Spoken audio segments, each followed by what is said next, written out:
హల్లెలూయా, హల్లెలూయా. ఒకసారి దేవుని వాక్యానికి బిక్కరగా స్తోత్రం చెల్లిస్తాం.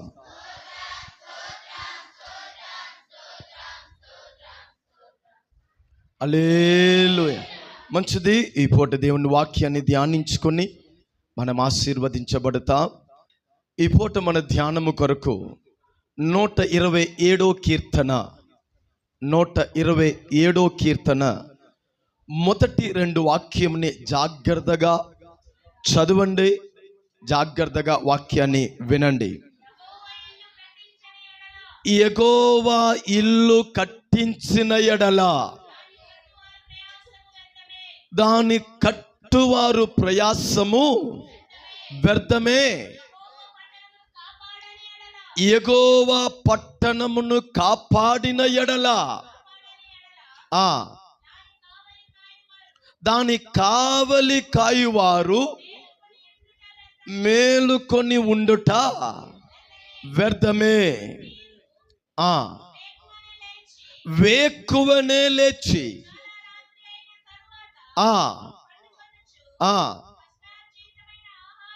కష్టాజీర్తమైన ఆహారము తినుచుండుట వ్యర్థమే.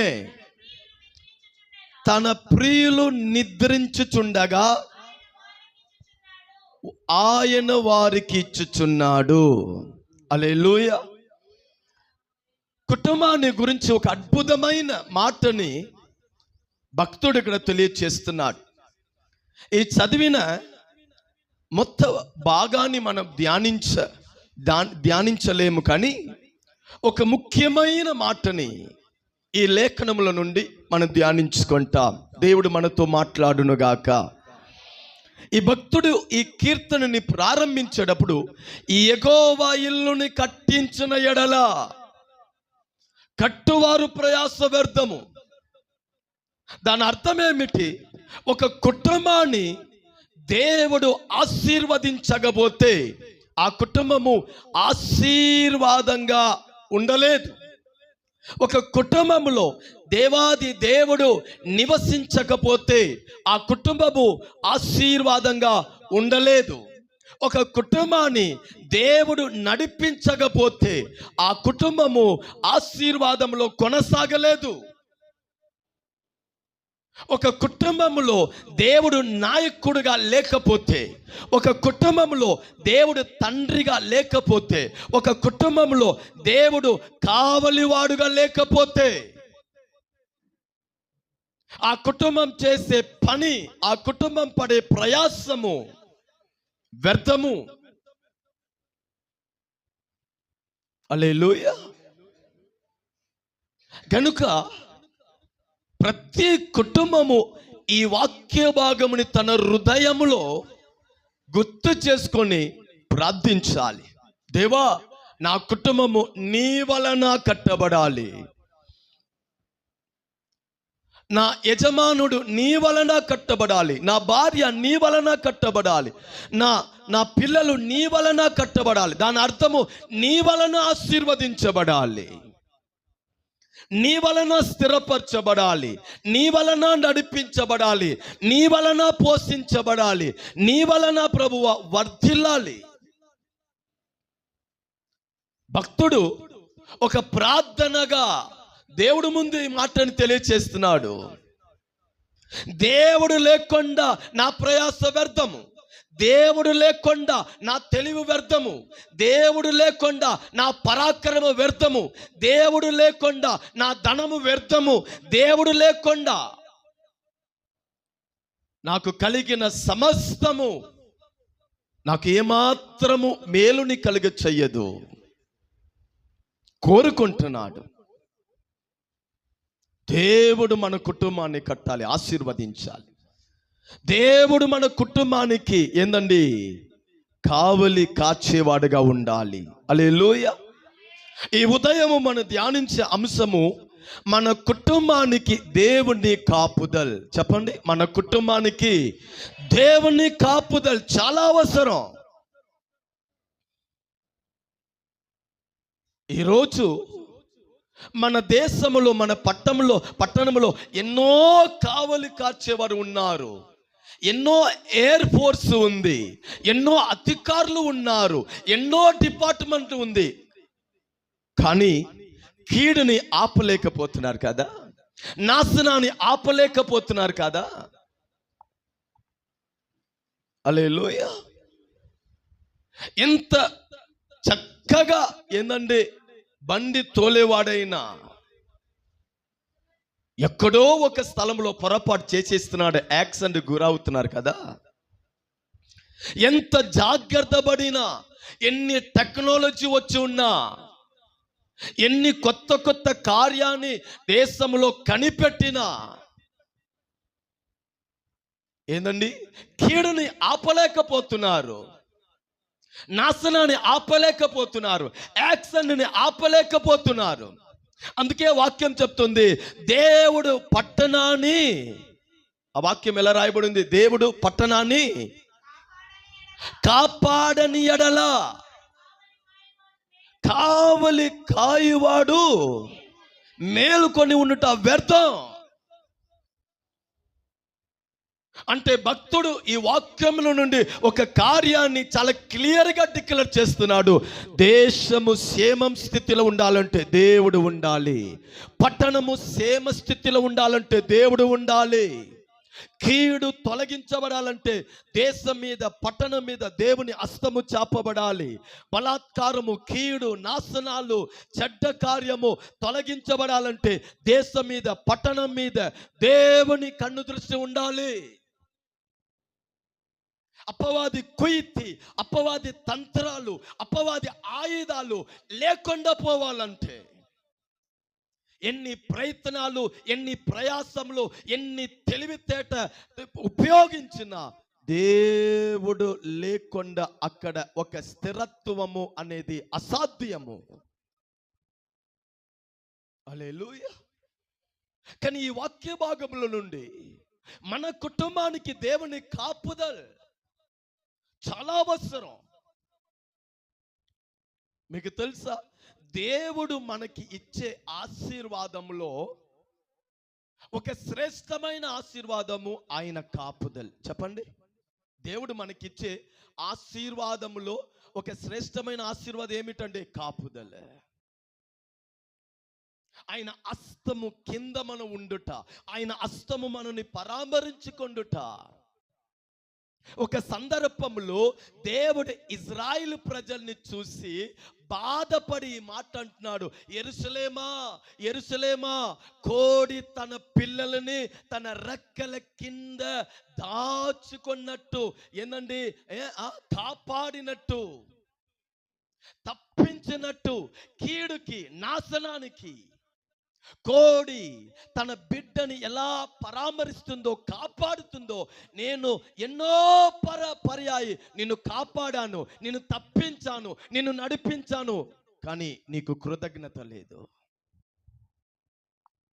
నేను తప్పించానే, నీకు అర్థమవ్వలేదు. నేను నీకు తోడై ఉన్నానే, నీకు అర్థమవ్వలేదు. శత్రు చేతికి నిన్ను దూరం చేశానే, నువ్వు అర్థం చేసుకోలేదు. నాశనము నీ జరి చేరకుండా, శాపము నీ దగ్గర రాకుండా, కీడు నీ మీద రాకుండా ఎన్నో పర్యాయ నేను నీకు మేఘ స్తంభంగా ఉన్నాను, అగ్ని స్తంభంగా ఉన్నాను, తండ్రిగా నీతో నడిచాను, కాపరిగా నీతో నడిచాను, నిన్ను పరామరించుకున్నాను. నీ జీవితంలో, నీ కుటుంబం కొరకు ఒక కావలివాడిగా నేను ఉంటే నీవు నన్ను అర్థం చేసుకోలేదు.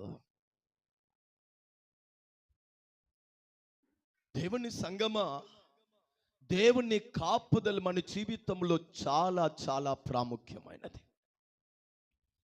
ఆ కాపుదలకి బయట మనం వచ్చేస్తే మన ఆశీర్వాదానికి గ్యారంటీ లేదు, మన ప్రయాణానికి గ్యారంటీ లేదు, మన సంపాదనానికి గ్యారంటీ లేదు, మన ఇంటికి గ్యారంటీ లేదు. ఒకసారి ఇంటి కప్పు తీసివేస్తే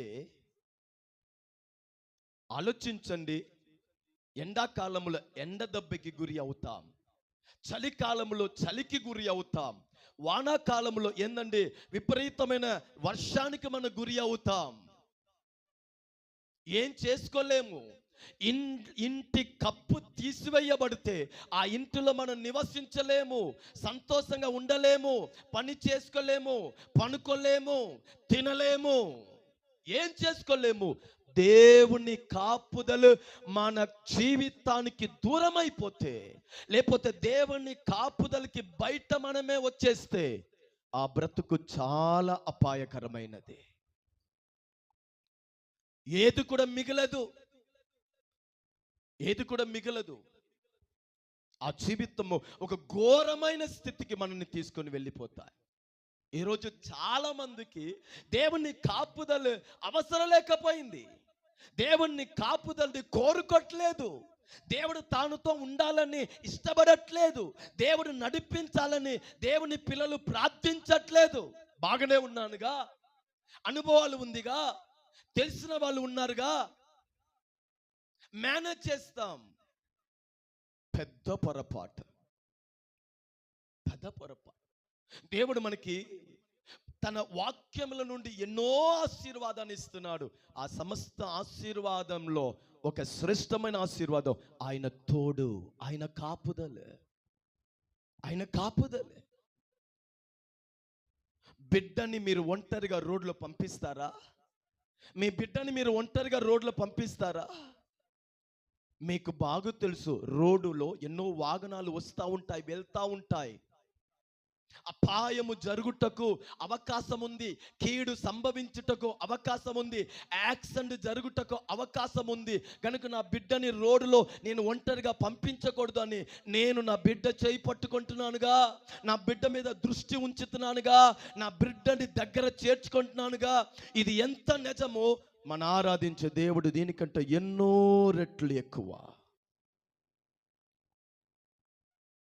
ఆయన మన చేయి పట్టుకొని, ఆయన మనని దగ్గర చేర్చుకొని, ఆయన మనని తన కృప నీడలో మరువు చేసుకున్నాడు. కనుక ఈ ఉదయము క్షేమంగా ఇక్కడ వచ్చి ఆయనని ఆరాధిస్తున్నాము. ఈ తెలివి మనకి ఉంటే, ఈ అవగాహన మనకు ఉంటే, నా నోరు పాడకుండా ఉండదు, నా హృదయం స్తుతించకుండా ఉండదు, నా కాలు ఆయన మందిరానికి పరిగెత్తకుండా ఉండదు, నా చెయ్యి చప్పట్లు కొట్టకుండా ఉండదు. ఎందుకంటే ఆయన కాపుదల వలన ఈ ఉదయం నేను ఆయన సన్నిధిలో ఉన్నాను. కనుక ఒక కుటుంబము దేవుని కాపుదల కింద ఉండుట చాలా ముఖ్యం.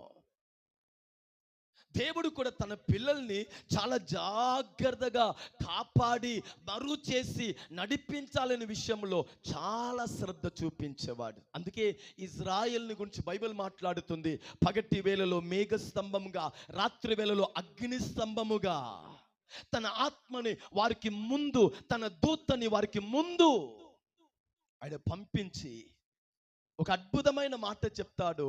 పక్షిరాజు తన పిల్లల్ని రెక్కల మీద మోసుకొని నడిపించినట్టు నేను మిమ్మల్ని అలా మోసుకొని నడిపించానంటాడు. ఎంత అద్భుతం! తన బిడ్డ ఎగరలేదు అని ఆ తల్లి పక్షిరాజుకి తెలుస్తాయి కనుక ఆ తన రెక్కల మీద మోస్తుందంట. అలాగనే నేను మిమ్మల్ని ఎగిప్తు నుంచి బయటికి రప్పించి వాగ్దాన భూమికి మిమ్మల్ని తీసుకొని వెళ్ళటానికి అలాగనే అరణ్యంలో ఎడారిలో మోసాను అంటాడు దేవుడు. హల్లెలూయా! దేవుని కాపుదల మన జీవితంలో లేకపోతే అపవాది మన జీవితంలో ప్రవేశించి మన జీవితాన్ని, మన కుటుంబాన్ని, మన ఆశీర్వాదాన్ని, మనకి కలిగిన సమస్తాన్ని నాశనం చేసేస్తాడు. ఒక వాక్యం చూడండి, కాపుదల లేని కుటుంబ పరిస్థితిని చూడండి. లూకా సువార్త 11 అధ్యాయము 23, 24, 25 ఒకరు చదవండి. దేవుని కాపుదలు లేని ఒక ఇల్లు పరిస్థితి చూడండి. లూకా సువార్త 11, 23, 24, 25.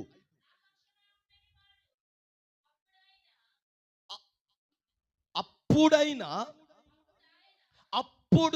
ఆయన తన శిష్యుల వైపు తిరిగి ఆ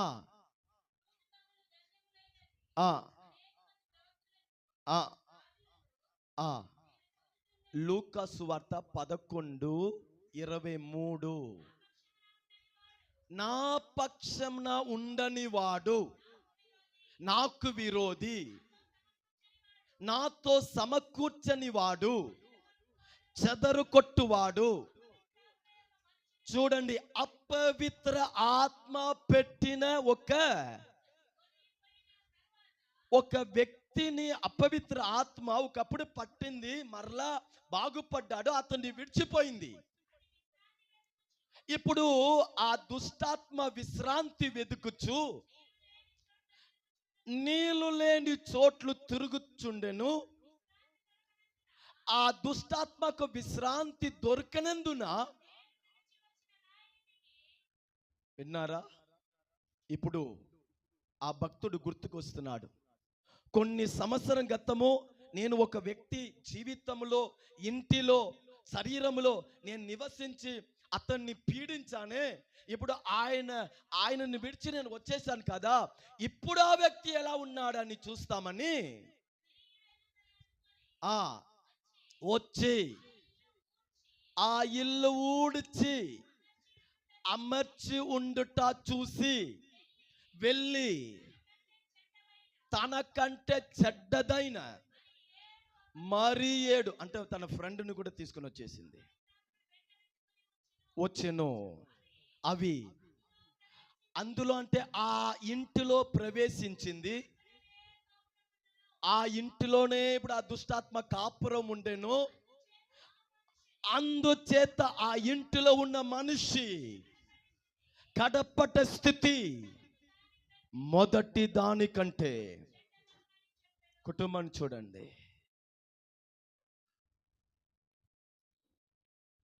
మొదటిగా ఒక దుష్టాత్మ ఆ వ్యక్తి జీవితంలో జీవించింది. కానీ దేవుడు దుష్టాత్మని వెలకొట్టాడు. ఆ వ్యక్తి స్వస్థత పొందాడు, మేలు పొందాడు. మేలు పొందినవాడు, బాగుపడినవాడు ఆ ఇల్లుని ఎవరి కొరకు అమర్చాలి? దేవుని కొరకు అమర్చాలిగా. ఆ ఇల్లుని ఆ ప్రార్థనతో అమర్చాలిగా. ఆ ఇల్లుని దేవుని సన్నిధితో అమర్చాలిగా. ఆ ఇల్లుని దేవుని ప్రసన్నతతో అమర్చాలిగా. ఆయనని విడిచిపోయిన దుష్టాత్మ మరలా ఇంటికి వస్తే ఆ ఇల్లు ఎవరి కొరకు సిద్ధపరిచినట్టు రాయబడింది? ఆ దుష్టాత్మ కొరకు సిద్ధపరిచినట్టు రాయబడి ఉంది. ఇప్పుడు వెళ్ళి తన స్నేహితుల్ని మొత్తాన్ని తీసుకొని లోపల దూరింది. దేవుడు మనని దుష్టత్వములో నుండి, చీకటిలో నుండి, పాపములో నుండి, బానిసత్వములో నుండి మనని విడిపించి మన బ్రతుకుని, మన ఇల్లుని, మన కుటుంబాన్ని దేవుడు నిలబెడితే ఆ జీవితము, ఆ ఇల్లు ఆయన నివసించుటకు అమర్చుకోవాలి. ఆయన మన ఇంటిలో ఉండుటకు మన కుటుంబాన్ని మనం సెట్ చేసుకోవాలి. ఆయన మన ఇంటిలో నివసించుటకు మనము యోగ్యులుగా ఉండాలి. ఆయన మనతో నడువుటకు మన కుటుంబాన్ని మనము వాక్యము చేత మనం కట్టుకోవాలి. పొరపాటు చేశాడు.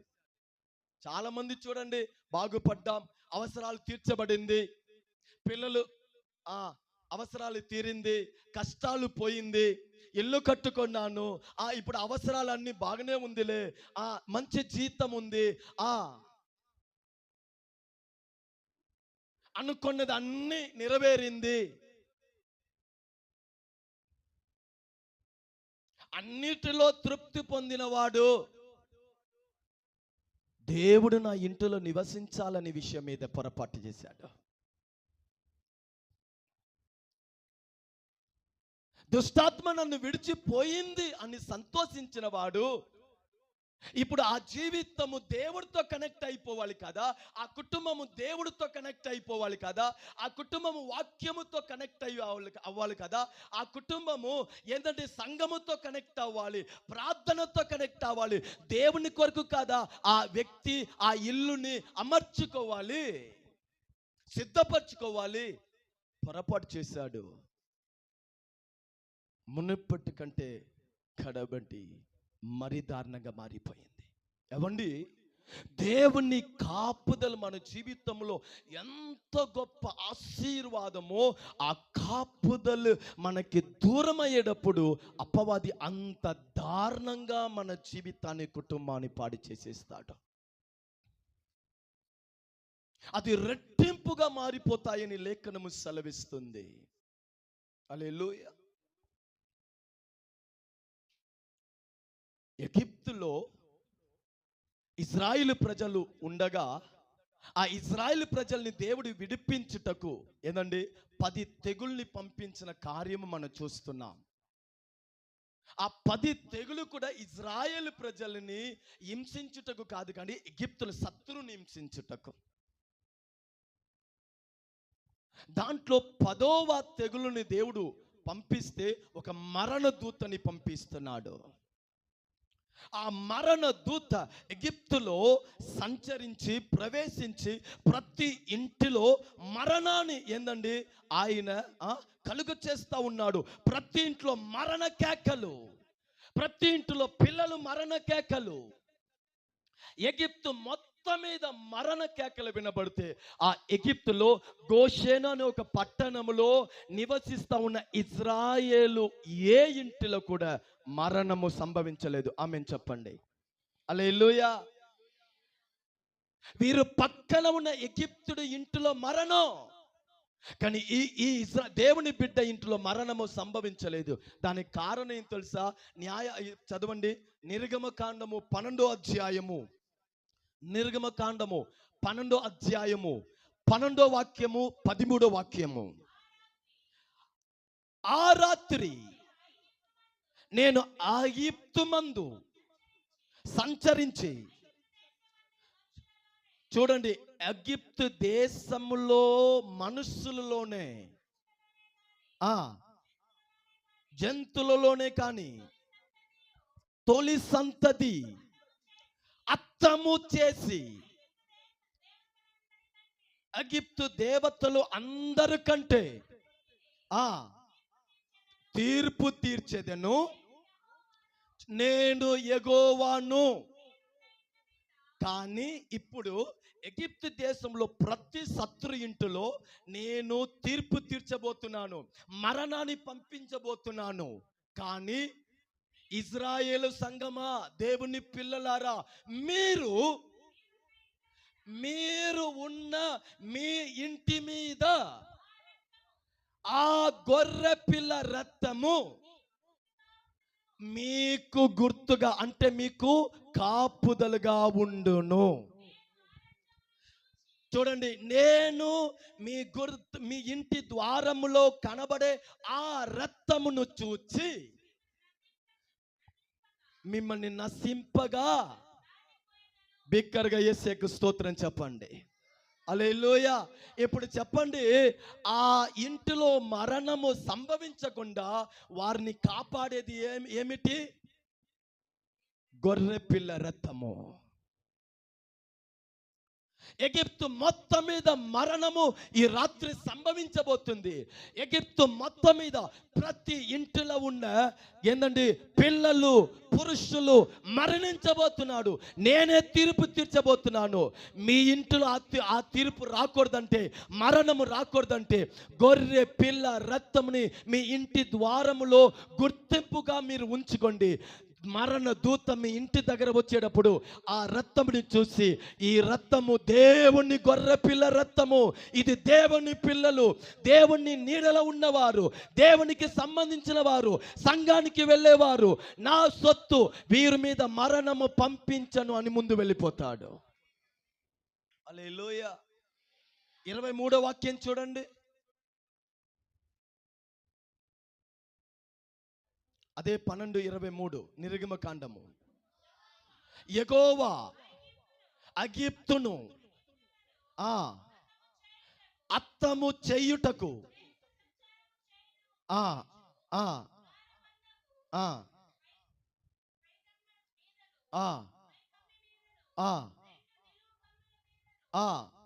ఉన్న రక్తమును చూచి యెహోవా వారు తలుపును దాటి పోవును. ఆ ఆ సంహారకుని ఆమె మరణదూత రాడు.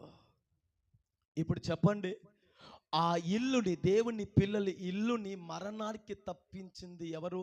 వారి తెలివా? వారి బలమా? వారి గొప్పతనమా? వారి ఇంటి ద్వారములో కనబడే గొర్రె పిల్ల రక్తము.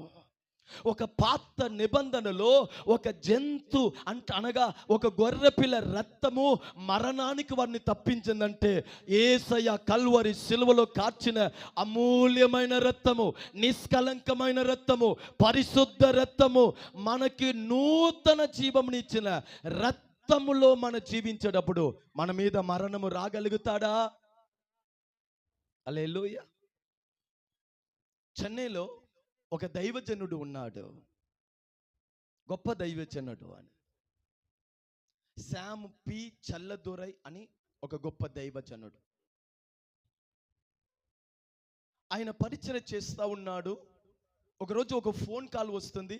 వాళ్ళ అమ్మమ్మకి విపరీతమైన ఏందండి ఒక బలహీనత వలన వారు చాలా ఏందండి కోమా స్టేజ్కి వెళ్ళిపోయారు అని వార్త వస్తుంది. వాళ్ళు ఇంకా బ్రతుకరు, ఇంకా మరణిస్తారు. ఎందుకంటే వారు ఆ తల్లిగారు శరీరంలో ఒక విధమైన ఏందండి క్యాన్సర్ లాంటి ఒక బలహీనత వచ్చి ఉంది. ఇంకా వారు బ్రతుకరు, ఎమ్మట మీరు వచ్చేయండి అనే ఫోన్ కాల్ వస్తే ఈ సేవకుడు తన కుటుంబాన్ని ఏందండి పిలుచుకొని కారులో భయముతో వెళ్తున్నాడు. వెళ్తే ఊర్లో అమ్మమ్మ మంచం మీద పనుకొని ఉంది. ఆ అమ్మమ్మ యేసయ్యని నమ్మిన మొదలుకొని, రక్షించబడిన రోజు మొదలుకొని ఒక తీర్మానం చేసిందంట. దేవా, నా జీవితంలో ఎటువంటి బలహీనతలు వచ్చిన హాస్పిటల్కి వెళ్ళను, మందు తీసుకోను, బ్రతికినా నీ కొరకే, మరణించిన నీ కొరకే, నీవు స్వస్థపరిచే దేవుడు, నేను నీ బిడ్డ అని ఆ విశ్వాసంలోనే జీవిస్తూ ఉంటే, ఇప్పుడు ఈ సేవకుడు వెళ్ళాడు. ఆ అమ్మగారు ఏందండి ఈ లెఫ్ట్ సైడ్ ఈ భాగాన్ని చూస్తే అక్కడ భయంకరమైన ఒక గాయాలు కనబడుతుంది. అంటే ఎవరితో కత్తితో పొడిచినట్టు, అంటే ఆ వ్యాధి అంతగా ముదిరింది, చూస్తానికి అంత భయంకరంగా ఉంది. ఈ సేవకుడు కూడా అర్థమైంది ఏందండి అమ్మమ్మ చనిపోతారు, బ్రతుకరని. కానీ హాస్పిటల్కి వెళ్తామంటే ఏమి అంటుంది, నేను హాస్పిటల్కి రాను, యేసయ్య చూసుకుంటాడు, యేసయ్య స్వస్థపరుస్తాడు అంటుందంట. ఈయన బలవంతపరుస్తున్నాడమ్మా, ఏదైనా అయిపోతే మరలా బాగుండదు, రాండి అని బలవంతపరిస్తే ఈ తల్లి అంటుంది, సాతాను అటుపో, నేను రాను అంటుందంట.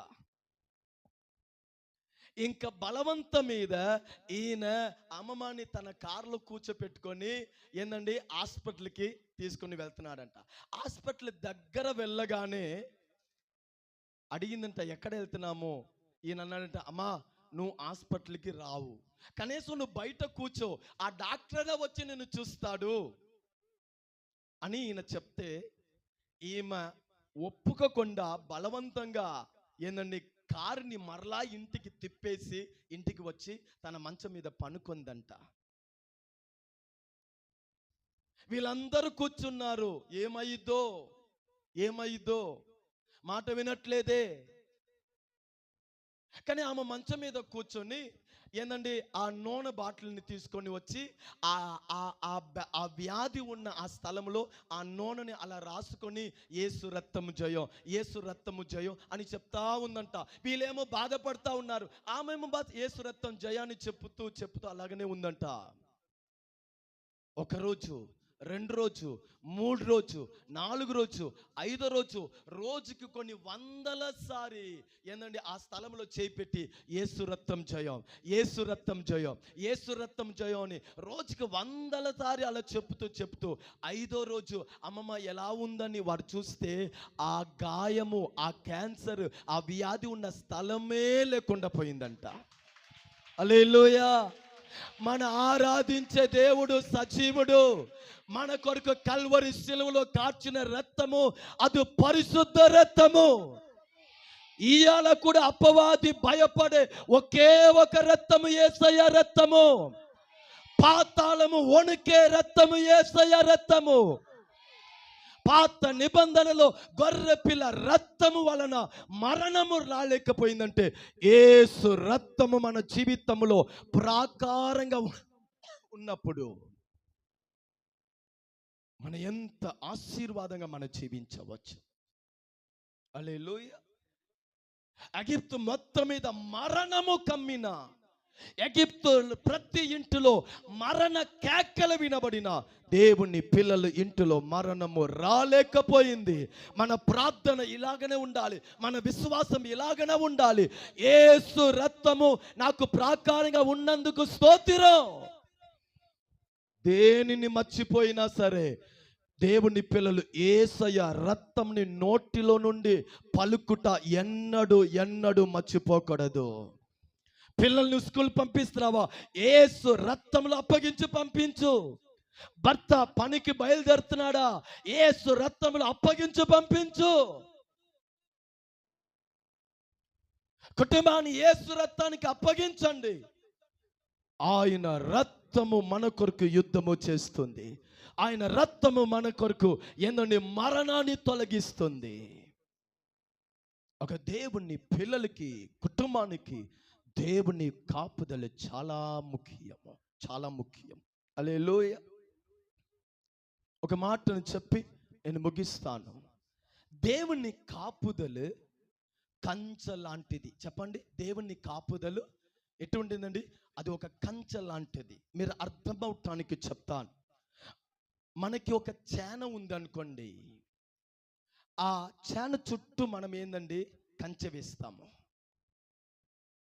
ఒక తోట ఉందనుకోండి, ఆ తోట చుట్టూ ఒక కంచె వేస్తాం. ఒక బిల్డింగ్ ఉందనుకోండి, ఒక ఇల్లు ఉందనుకోండి, ఒక కంపెనీ ఉందనుకోండి, ఏందండి చుట్టూ మన కాంపౌండ్ గోడ కడతాం మనం. ఇప్పుడు భారతదేశం ఉందనుకోండి, ఆ భారతదేశం చుట్టూ ఒక కంచె ఉంది. అక్కడ ఏందండి ఫోర్స్ ఉంది, కంచెగా ఫోర్స్ ఉన్నారు. అలాగనే ఏందంటే కాపుదల కంచెగా ఉంది. ఎందుకు? శత్రు రాకూడదు, అపాయ రాకూడదు, కీడు రాకూడదు. మన భారతదేశం చుట్టూ సైన్యం ఒక కంచెలాగా ఉన్నారు. ఎందుకు? కీడు రాకూడదు, నాశనము రాకూడదు, తీవ్రవాదులు రాకూడదు, మోసాలు రాకూడదు. దేశము క్షేమంగా ఉండాలి, దేశ ప్రజలు క్షేమంగా ఉండాలి. అలాగనే దేవుని పిల్లలైన మన కుటుంబము కూడా దేవుని కాపుదలని పిలువబడే కంచె లోపల మన కుటుంబం ఉండాలి. హల్లెలూయా. ఇజ్రాయిల్ ప్రజలు ఎప్పుడు దేవుని కంచెని ఏందండి వద్దు అనుకున్నారో, ఇజ్రాయిల్ ప్రజలు తన పాపము వలన దేవుని కంచె ఎప్పుడు తొలగించబడిందో వారి పరిస్థితిని బైబిల్ మాట్లాడుతుంది. ఒక వ్యక్తి, ఒక కుటుంబం దేవుని కంచె లోపల ఉంటే ఆ కుటుంబాన్ని దేవుడు ఎలా ఆశీర్వదిస్తున్నాడు చూడండి. యెషయా గ్రంథము 5వ అధ్యాయము మొదటి 5 వాక్యాన్ని చదవండి. యెషయా గ్రంథము 5వ అధ్యాయము మొదటి 5 వాక్యము. నా ప్రియుని గురించి పాడేదెను వినండి, అతని ద్రాక్ష తోటని బట్టి నాకు ఇష్టమైన వాణిని గురించి పాడుచున్నాను, వినండి. చూడండి, సత్తువ భూమి గల కొండ మీద నా ప్రియుని కేక ద్రాక్ష తోట ఉండేను. ఆయన చూడండి, దేవునికి ఒక ద్రాక్ష తోట ఉన్నాయంట. ఆ తోటని దేవుడు ఏం చేస్తున్నాడు? బాగుగా త్రవ్వి రాళ్ళను ఏరి అందులో శ్రేష్టమైన ద్రాక్ష తీగను నాటించెను. దాని మధ్యను ద్రాక్ష తోటని ఆ తొలిపించెను. ద్రాక్ష పండ్లు ఆ ఆ చూచుచుండెను. కానీ అది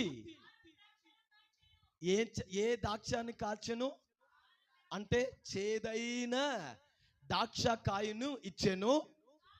కావున చూడండి, యెరూషలేము నివాసులారా, యూదా వారులారా, నా ద్రాక్ష తోట ఆ నాకు న్యాయము తీర్చవలనని వేడుకొనుచున్నాను. నేను నా ద్రాక్ష తోటకు చేసిన దానికంటే మరి ఏమి నేను దానికి చెయ్యగలను? అది ద్రాక్ష ఫలు కాయునని నేను కనిపెట్టినప్పుడు అది చేదైన ద్రాక్ష రస కాయనిచ్చెను. కారణమేమిటి? ఆలోచించుడి.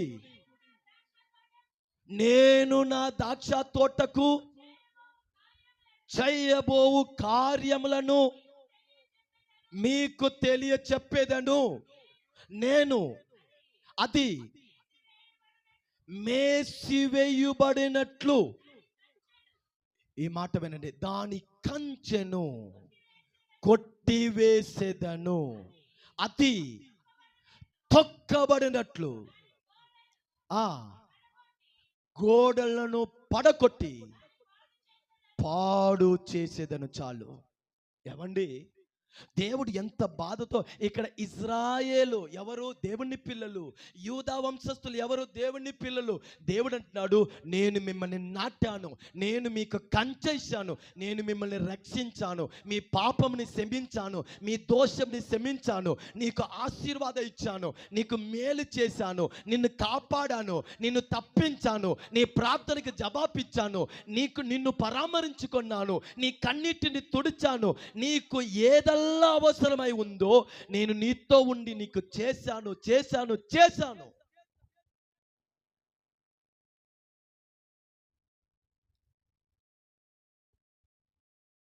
నేను నీకు చెయ్యవలసిన సమస్తాన్ని చేశాను. ప్రేమ చూపించాను, దయ చూపించాను, క్షమించాను, ఎన్నో పర్యాయం నీకు అవకాశం ఇచ్చాను.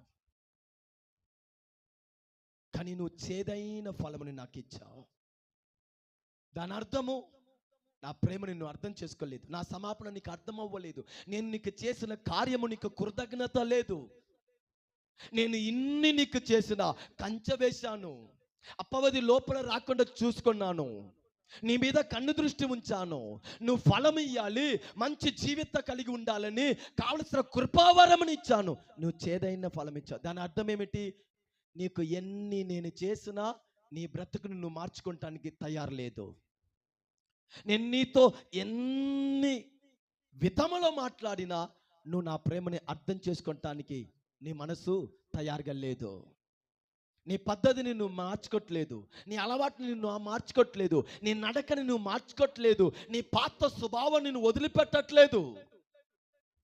కనిపెట్టాను, ఇంకా నేను నీకు ఏం చెయ్యాలి నాకు అర్థం కావట్లేదు, సమస్తమును నీ కొరకు చేశాను, కానీ నువ్వు చేదైన ఫలముని నాకు ఇస్తున్నావు. దేవుడు అంటున్నాడు, ఇప్పుడు నేను నీకు చేయబోయే కార్యమును నేను నీకు చెప్తున్నాను, కంచెని నేను తీసివేస్తాను. ఏ ద్రాక్ష తీగని నాటానో ఆ ద్రాక్ష తీగ ఇప్పుడు తొక్కివేయబడబోతుంది, కొట్టివేయబడబోతుంది, శత్రు చేతిలో ఏంటంటే పట్టబడబోతుంది, చిరకి అప్పగించబడబోతుంది. నేను కంచెని తీసివేస్తాను, గోడని పడేస్తాను, శత్రు లోపల వస్తాడు, నిన్ను పట్టుకుంటాడు, నీ సమాధానం పోయిద్ది, నీ సంతోషం పోయిద్ది, నీ మేలు పోయిద్ది. కన్నీటి, బాధలు, వేదన. ఇజ్రాయేలు జీవితం అలాగమైంది. దేవుణ్ణి మేలుని గుర్తు ఎరగకుండా, తనని మార్చుకోకుండా చేదు ఫలముని ఇస్తా ఉన్నారా? నేను ఇలాగనే ఉంటాను అంటారా? నిన్ను మార్చుకోను అంటారా? లోబడను అంటారా? అప్పగించను అంటారా? కఠినత్వాన్ని మీరు మార్చుకోరా?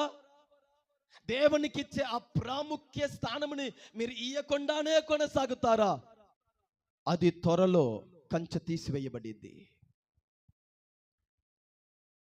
గోడని పడేస్తాడంట, బయట ఉన్న శత్రు లోపల వచ్చి మొత్తాన్ని తొక్కివేస్తారు. అందమైన కార్యాన్ని తొక్కివేస్తారు. చెట్లుని పడేస్తాడు, పువ్వుని పడేస్తాడు, కాయల్ని పడేస్తాడు, వాతావరణాన్ని పాడు చేసేస్తాడు.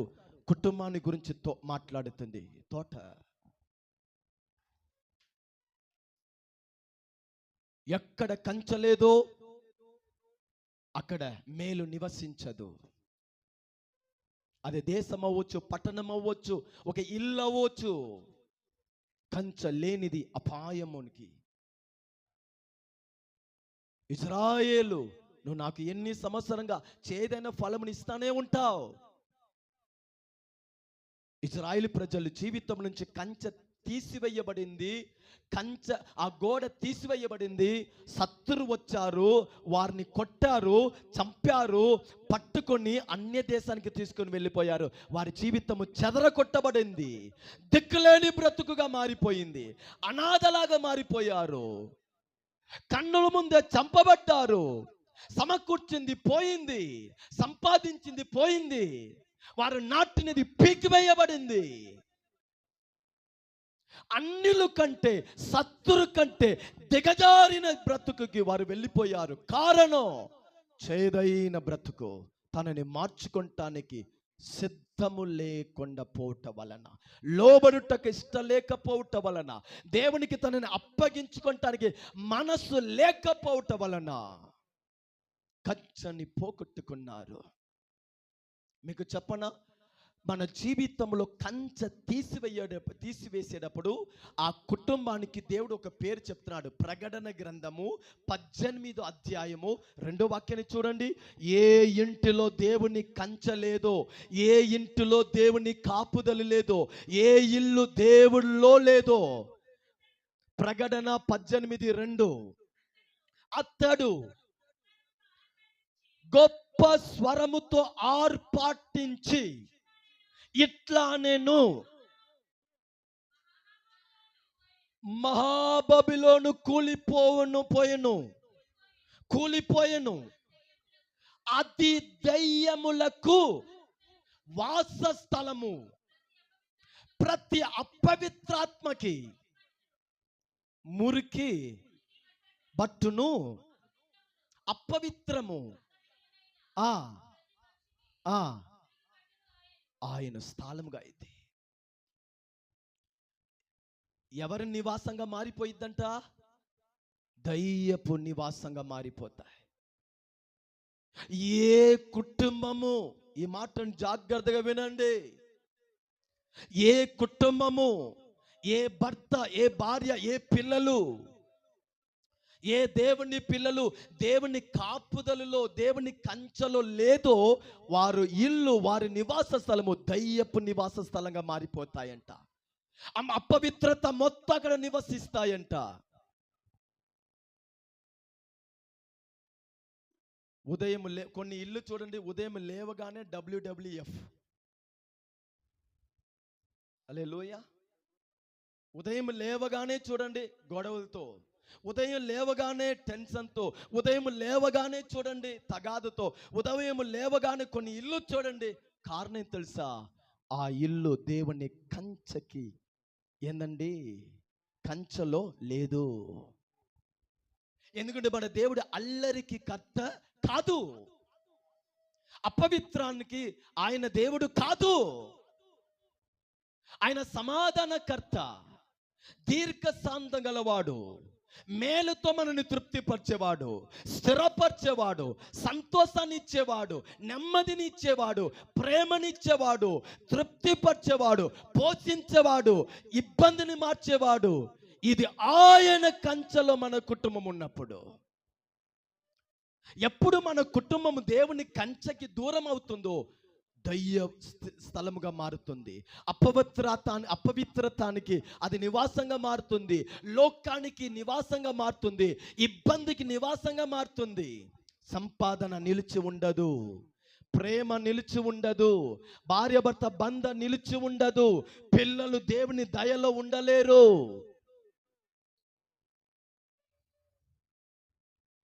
అందుకే నేను మీకు ఒక సేవకుడుగా నేను తెలియజేస్తున్నాను, యెహోవా పట్టణాన్ని కాచని ఎడల కావలి కాచేవాడు మెలకుతో ఉండుట వ్యర్థము.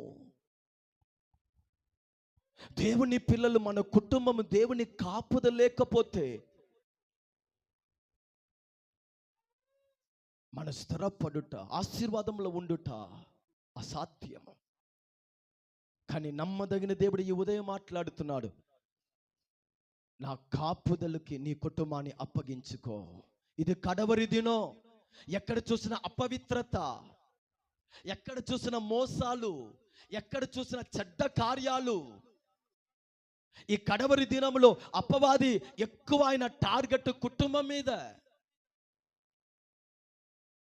హల్లెలూయా. ఈ కడవరి దినంలో అపవాది టార్గెట్ ఎక్కువ ఎక్కడండి? ఎవరి మీద అండి? కుటుంబం మీద. ఏదో ఒక విత్తనాన్ని వేసి ఆ కుటుంబాన్ని దేవునికి దూరం చేసేస్తున్నాడు. హల్లెలూయా.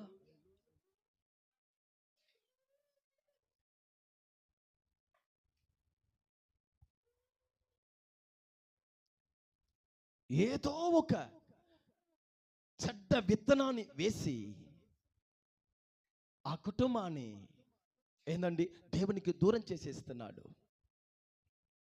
ఎందుకు అపవాది కుటుంబాన్ని ఏందండి దూరం చేస్తున్నాడు? ఎందుకు ఆ కుటుంబంలో చెడ్డ విత్తనాన్ని వేస్తున్నాడు? ఆ కుటుంబాన్ని తన నివాస స్థలంగా మార్చుకోవాలని. కానీ బైబిల్ అంటుంది, యెహోవా యందు భయభక్తి కలిగి ఆయన త్రోవలు నడిచేవారు ధన్యులు. ఆ కుటుంబాన్ని నిశ్చయంగా ఆయన సియోనులో నుండి ఆశీర్వదిస్తాడు. ఆ కుటుంబాన్ని యెరూషలేము క్షేమముతో ఆయన నింపుతాడు. ఒక ఉదాహరణని చెప్పి ముగిస్తాను. బైబిల్లో ఒక కుటుంబం ఉంది. ఈ ఉదయము మన కుటుంబము దేవుని కాపుదలలో ఉండాలంటే, ఈ ఉదయం మన కుటుంబము దేవుని కంచెలో ఉండాలంటే, ఈ ఉదయము మన ఆత్మిక జీవితము దేవుని హస్తంలో నీడలో ఉండాలంటే, యోబు భక్తుని గురించి బైబిల్ ఒక మాట అంటుంది. చూడండి, యోబు గ్రంథము 1వ అధ్యాయము 10వ వాక్యము. యోబు గ్రంథము 1వ అధ్యాయము 10వ వాక్యము. నీవు అతనికిని, అతని ఇంటి వారికిని, అతనికి కలిగిన సమస్తాన్ని చుట్టూ, ఈ మాట చెప్పండి, చుట్టూ కంచె వేసితివి కదా. చాలు. ఈ మాటని ఎవరు చెప్తున్నారండి? దేవుని పిల్లలకి దేవుడే కంచెగా ఉన్నాడని ఎవరికి తెలిసింది? కానీ మనకి తెలియట్లేదు.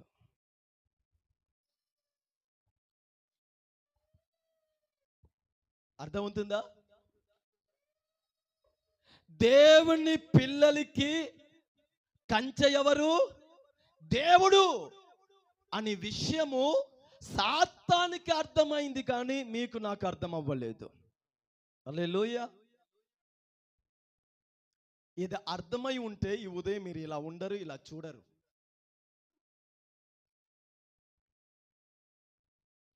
సాతాను ఏందండి యోబు ఇంటికాడ వస్తున్నాడు. ఆ వాక్యం చదువుతారా? దేవుడు అంటున్నాడు, నువ్వు ఎక్కడ నుండి వస్తున్నావు అని అపవాదిని అడుగగా, యెహోవా నీవు ఎక్కడ నుండి వచ్చావని సాతానుని చూసి అడుగుతున్నాడు. అడగగా అప్పుడు అపవాది భూమి మీద ఇటు అటు తిరుగుచు, అందులో సంచరించుచు. సాతాను ఎవరండి? వాడిని ఒక చోటులో కూర్చోపెట్టలేరు. ఆమెను చెప్పండి. సాతానుని ఒక చోటులో కూర్చోపెట్టరు. కొందరు చూడండి, ఇంటిలో ఉండాలంటే వారికి ఎంత కష్టమో.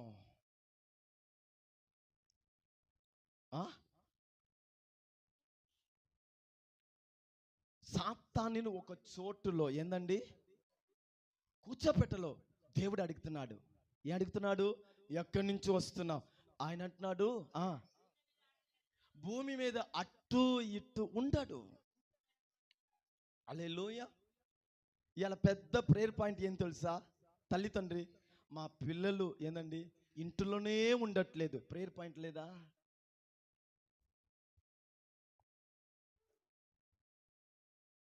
కొన్ని దేవదూతలు ఉంటారు, ఆ నైటీ వేసుకొని ఈ గల్లీ నుంచి ఆ గల్లీకి, ఆ గల్లీ నుంచి ఆ గల్లీకి ఇటు అటు తిరుగుతూ ఉంటారు. ఇంకా అద్భుతం ఏం తెలుసా? నోటులో బ్రష్. ఎంత దుర్మార్గం!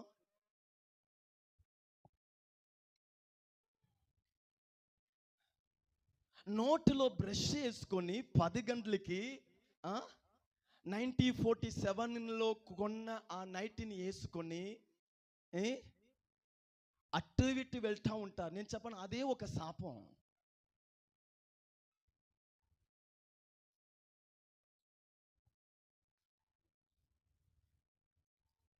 ఆ కుటుంబ స్టాండర్డ్ విలువని తగ్గిస్తాయి. కుటుంబం అంటేనే ఏంటంటే ఒక ఘనతకి చెందినది. కొందరు చూడండి ఇంట్లోనే ఉంటారు, కానీ ఇంటి లోపల ఉండటానికి వాళ్ళకి ఇష్టం ఉండదు. ఇంటికి బయట కూర్చుంటే వాళ్ళకి ఒక పరలోక సంతోషం. హల్లెలూయా. ఆ 2 అడుగు ఇంటి లోపల వెళ్ళి ఒక పావు గంట ఒక వాక్యం చదువుతాం, సమస్యల తలకి పైగా ఉందిగా కొంచెం పావు గంట ప్రార్థన చేస్తాం, ఏడుస్తాం. లేదు, ఆ అరుగు మీద సరే అరుగు మీద కూర్చొని ఏదైనా భక్తి మాటలా, ఏదైనా భయముతో కూడిన మాటలా, లేకపోతే వారు ఇరువురు కూర్చొని ఏదైనా ఈ వారం వినిన ప్రసంగాన్ని గురించి మాట్లాడుకుంటారా? లేదు. నీకు తెలుసా ఏంది నిన్న రాత్రి ఇంకా మొదలు పెడతారు. ఆ ఇల్లుని గురించి, ఈ ఇల్లుని గురించి. మీకు తెలుసా కొందరు ఇంటికి వెళ్ళి వచ్చిన తర్వాత ఒక యుద్ధాలు ప్రారంభమైంది. మీకు తెలుసా? ఆ అనుభవం మీకు ఉందా? కొందరు చుట్టాలు రూపంలో, బంధము రూపంలో, అన్న రూపంలో, భావ రూపం, ఏదో ఒక రూపంలో కొందరు అలా ఇంటికి వచ్చి ఒక పూట భోజనం చేసి ఒక 2-3 గంటలు ఆగడ ఉండి వెళ్ళిపోయిన తర్వాత ఇంట్లో ఒక యుద్ధాలు ప్రారంభమై. తెలుసా? మీరు ఏమనుకున్నారు? బావ వచ్చి వెళ్ళారు, అక్క వచ్చి వెళ్ళారు, వీళ్ళు వచ్చి వెళ్ళారు అనుకుండా, వీడు వచ్చి వెళ్ళాడు. వీళ్ళు రూపంలో వచ్చి, అందుకే బైబిల్ అంటుంది, దేవుడు అంటాడు ఎక్కడి నుంచి వస్తున్నావు? అక్కడ ఇక్కడ తిరిగి వస్తున్నాను. దాని అర్థం ఏమిటి? ఆ ఇంటిని పాడు చేసి ఇప్పుడే వస్తున్నాను, ఆ ఇంట్లో మంట చేసి ఇప్పుడే వస్తున్నాను, ఆ ఇంట్లో గలిబిలి చేసి ఇప్పుడే వస్తున్నాను, అక్కడ భార్య భర్త డిసం కలిగి చేసి ఇప్పుడే వస్తున్నాను. వచ్చే మార్గంలో ఈ యోబు ఇల్లు కనబడితే కొంచెం విస్టేక్కి వచ్చాను, ఈయన కొంచెం హుషారుగానే ఉన్నాడు. అప్పుడు దేవుడు అడుగుతున్నాడు, నా దాసుడైన నా సేవకుడైన యోబు మీద దాని ఏంది మిస్టర్ డెవల్, ఆ ఇల్లుని పాడు చేసినట్టు, ఈ ఇల్లుని పాడు చేసినట్టు, అక్కడ తగాదుని పుట్టించినట్టు, ఇక్కడ కలిబులిని కలుగ చేసినట్టు, యోబు మీద కూడా, యోబు ఇంటిలో కూడా ఇటువంటి గలిబులిని కలుగ చేయాలని అనుకుంటున్నావా? అతడి దగ్గర నీ కథ చెల్లదు. దేవుడు అంటున్నాడు,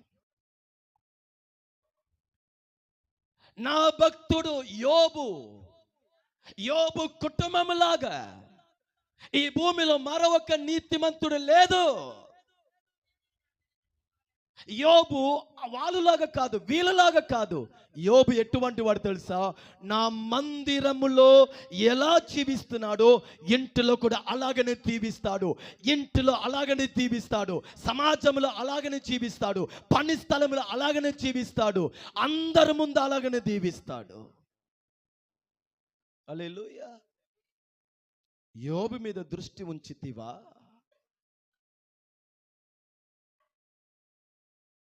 అప్పుడు సాతాన్ అంటున్నాడు, చాలు. సాతానికి అర్థమైంది, ఈ ఇల్లులో నేను ప్రవేశించలేను, గలిబులి చెయ్యలేను, ఆటంకపరచలేను, ఏందండి, గొడవలని పుట్టించలేను, నా పని ఏది కూడా జరగదు. కారణం సాతానే అంటున్నాను. ఈ 10వ వాక్యం సాతాన్ అంటున్నాడు, దేవా నీవు అతని అంటే యోబు ఇంటివారు, నేను చెప్పనా, మీ చేతిలో ఉన్న రూపాయి కూడా ఆయన కంచె కింద ఉండవలసినదే. అపవాది చెప్తున్నాడు, యోబుని ముట్టలేను, యోబు ఇంట్లో భార్య పిల్లల్ని నేను ముట్టలేను. యోబుకు కలిగిన మీ బట్టలు అవ్వచ్చు, వస్తువు అవ్వచ్చు, భోజనం అవ్వచ్చు, నువ్వు తాగే నీళ్ళు అవ్వచ్చు, నువ్వు కూర్చుండే కుర్చీ అవ్వచ్చు, మంచం అవ్వచ్చు, నీ ఇంటిలో ఉన్న ఏ వస్తువుని కూడా అపవాది అపవిత్రపరచలేడు. ఎందుకంటే యోబు కుటుంబము, యోబుకు కలిగిన సమస్తాన్ని నువ్వు కంచవేశావు. బయట ఉన్నవాడు నిన్ను చూసి ఇలా సాక్షి చెప్పాలి, నీవు దేవునికి కలిగిన వాడని. బయట ఉన్నవాడు నిన్ను ఎలా పొగడాలి తెలుసా? నువ్వు గొప్పవాడు, నువ్వు మంచివాడని నిన్ను పొగడకూడదు. నీ దేవుడు నీతో ఉన్నాడని వాడు గుర్తు ఎరగాలి. ఆమేన్. నీ పిల్లలతో దేవుడు ఉన్నాడని వాళ్ళు గుర్తు ఎరగాలి. నీ పనిలో నీ దేవుడు ఉన్నాడని వాడు గుర్తు ఎరగాలి.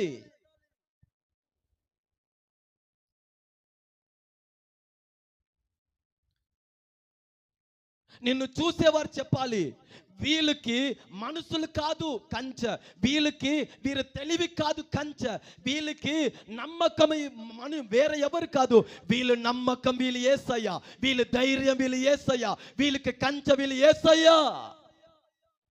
శత్రు మనని గురించి చెప్పాలండి. ఫరోను యోసేపుని గురించి చెప్పలేదా? దేవుడు మీతో ఉన్నాడని చెప్పలేదా? బబిలోన్ రాజా దానియేలుని గురించి చెప్పలేదా?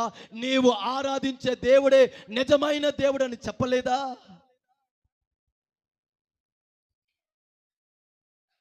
శత్రు మనని గురించి గుర్తు ఎరగాలి, ఈయన దేవుని కంచెలో ఉన్నాడు.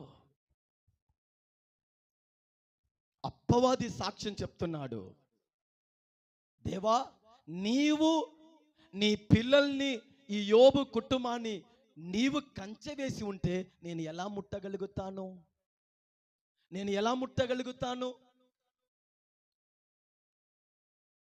ఈ ఉదయం దేవుడు మాట్లాడుతున్నాడు,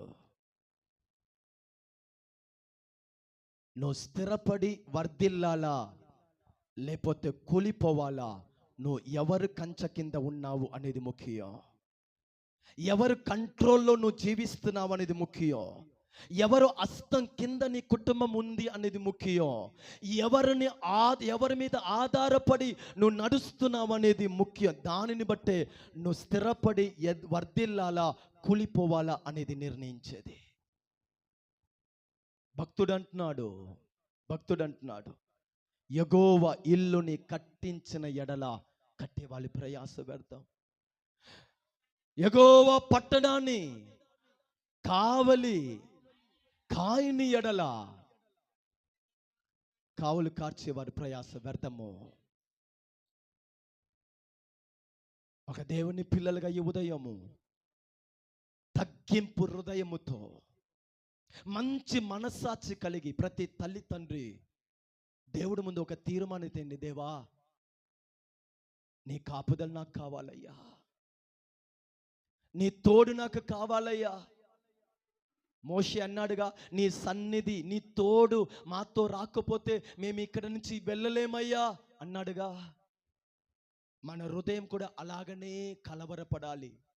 మన హృదయం కూడా అలాగనే ఆయన సన్నిధిలో వేడుకోవాలి. నీ తోడు మాకు కావాలయ్యా, నీ కంచె మాకు కావాలి. నేను చెప్పనా, యవ్వన పిల్లలు, దేవుని కంచె లేకపోతే పరిశుద్ధతలో నువ్వు నిలబడలేవు. దేవుని కంచె లేకపోతే మన బయటకు వెళ్ళి క్షేమముగా రాలేము. దేవుని కంచె మన ఇల్లు చుట్టూ, కుటుంబము చుట్టూ లేకపోతే ఆ ఇల్లు అపవాది నివాస స్థలంగా మారిపోతుంది. అపవిత్రతానికి అది పాలవుతుంది. అప్పుడు నువ్వు భక్తిలో, ఆత్మీయతలో, విశ్వాసంలో, దేవుళ్ళో, ఆశీర్వాదంలో కొనసాగలేవు. ప్రేమ కలిగిన దేవుడు అంటున్నాడు, నా కాపుదలు నీకు కావాలా వద్దా? నా తోడు నీకు కావాలా వద్దా? ఈ రోజు నుంచి ఒక ప్రార్థనను మొదలు పెట్టండి. దేవా, మీరు ఇల్లు కట్టకపోతే నా ఇల్లు కట్టబడదు కదా. మీరు నా ఇల్లుని కావలివాడుగా మీరు ఉండకపోతే నేను క్షేమస్థితిలో ఉండలేను కదా. నీ కాపుదలు నాకు కావాలయ్యా, నీ తోడు నాకు కావాలయ్యా. ఉన్న స్థలంలో అందరూ మోకరిస్తారా? అందరూ